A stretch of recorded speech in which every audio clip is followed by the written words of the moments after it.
Hello everybody. आज मैं आपको पाठ संख्या 9 जंतुओं में जनन इसकी एक्सरसाइज को मैं कंप्लीट सॉल्व करा रहा हूँ। इससे आप ध्यान से देखें। पहला क्वेश्चन है, जनन क्या है, यह क्यों ज़रूरी है। तो इसका उत्तर होगा, जब कोई जीव अपने जैसे शिशु को जन्म देता है तो उसे जनन कहते हैं। जनन द्वारा जाति या स्पीसीज की निरंतरता एवं उत्तरजीवता बनी रहती है। तो एक पीढ़ी से दूसरी पीढ़ी का जो विकास होता है, इसे ही हम जनन के द्वारा बनाए रख सकते हैं। ठीक। नेक्स्ट क्वेश्चन नंबर 2 देखें, निषेचन कितने प्रकार का होता है। तो निषेचन मुख्य 2 प्रकार का होता है। एक होता है बाह्य निषेचन। बाह्य निषेचन हमेशा शरीर के बाहर होता है, इसीलिए इसे बाह्य निषेचन कहते हैं। और दूसरा होता है अंतः निषेचन। इसमें निषेचन शरीर के अंदर होता है, इसीलिए इसे अंतः निषेचन कहते हैं। नेक्स्ट क्वेश्चन, युग्मनज किसे कहते हैं। तो निषेचित अंडाणु को युग्मनज कहते हैं। ठीक। नेक्स्ट है क्वेश्चन आपका, परखनली शिशु क्या है। तो परखनली शिशु, इसे इंग्लिश में टेस्ट ट्यूब बेबी कहा जाता है। ठीक। तो देखिए क्या है, कुछ स्त्रियों में फैलोपियन ट्यूब के अवरुद्ध के कारण शिशु उत्पन्न करने में असमर्थ होती हैं। ऐसी स्थिति में डॉक्टर ताज़ा अंडाणु एवं शुक्राणु एकत्र करके उचित माध्यम में कुछ घंटे के लिए एक साथ रखते हैं, जिसे IVF बाह्य निषेचन कहते हैं। निषेचन होने पर उसे 1 सप्ताह तक विकसित किया जाता है, जिसके पश्चात उसे माता के गर्भ में स्थापित किया जाता है। इस प्रकार जन्मे शिशु को परखनली शिशु कहते हैं। ठीक। तो ये आपका परखनली शिशु हो गया। नेक्स्ट, शुक्राणु में पूंछ किस काम आती है। तो शुक्राणुओं में जो पूंछ होती है उसके गति के काम में आती है। ठीक। नेक्स्ट, आंतरिक निषेचन किसे कहते हैं। अभी मैंने आपको बताया है, वह निषेचन जो मादा के शरीर के अंदर होता है उसे आंतरिक निषेचन कहते हैं, जैसे मनुष्यों में, गाय में या कुत्तों में। ठीक। अगला है बाह्य निषेचन किसे कहते हैं। वह निषेचन जिसमें नर एवं मादा युग्मक का संलयन मादा शरीर के बाहर होता है उसे बाह्य निषेचन कहते हैं, जैसे मेढक, मछली आदि जलीय जीवों में ऐसा होता है। ठीक। नेक्स्ट जो क्वेश्चन है ये आपका है कि भ्रूण किसे कहते हैं। भ्रूण क्या होता है। युग्मनज लगातार विकसित होकर इसकी कोशिकाएं समूहीकृत होने लगती हैं तथा विभिन्न ऊतकों एवं अंगों में परिवर्धित हो जाता है। इस विकसित हुई संरचना को भ्रूण कहते हैं। ठीक। नेक्स्ट है, भ्रूण कहाँ रोपित होता है। भ्रूण गर्भाशय की दीवार में रोपित होकर विकसित होता है। ठीक है। नेक्स्ट, गर्भ किसे कहते हैं। तो भ्रूण की वह अवस्था जिसमें सभी शारीरिक भागों की पहचान हो जाती है गर्भ कहलाता है। ठीक है। नेक्स्ट, जरायु जंतु और अंड प्रजक जंतु में एक अंतर लिखिए। तो सीधा से एक अंतर यहाँ पर आप यही लिख सकते हैं कि जो जरायु जंतु होते हैं ये सीधे शिशु को जन्म देते हैं, जबकि जो अंड प्रजक होते हैं ये अंडे देते हैं। ठीक। अगला जो क्वेश्चन आपका है वो है, युग्मनज तथा गर्भ में 2 विभिन्नताएं दीजिए।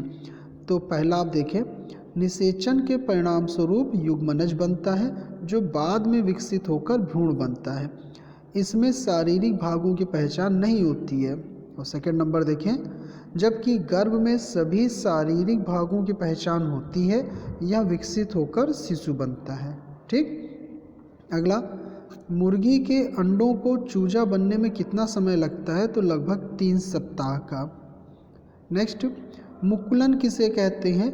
तो हाइड्रा में अनेक मुकुल निकल आते हैं जिससे नए जीव की उत्पत्ति होती है। इस उभार को मुकुलन कहते हैं। ठीक। अगला, मुकुलन क्या होता है। तो ऊपर वाला देखिए क्वेश्चन मुकुल है और नीचे वाला क्वेश्चन आपका मुकुलन है। तो हाइड्रा में मुकुल से नए जीव विकसित होते हैं। इस जनन की प्रक्रिया को मुकुलन कहते हैं। ठीक। तो मुकुल क्या है, ये जो बाहर की ओर हाइड्रा शरीर में निकलते हैं प्रवर्ध, उसे मुकुल कहते हैं। और मुकुलन एक ऐसी प्रक्रिया होती है, ठीक है, जिसमें जो है वो उस मुकुल से नए हाइड्रा का विकास होता है। नेक्स्ट, मेढक का जीवन चक्र का वर्णन करें। तो मेढक का जीवन चक्र, मेढक अंडे देते हैं, ये अंड प्रजक जंतु होते हैं।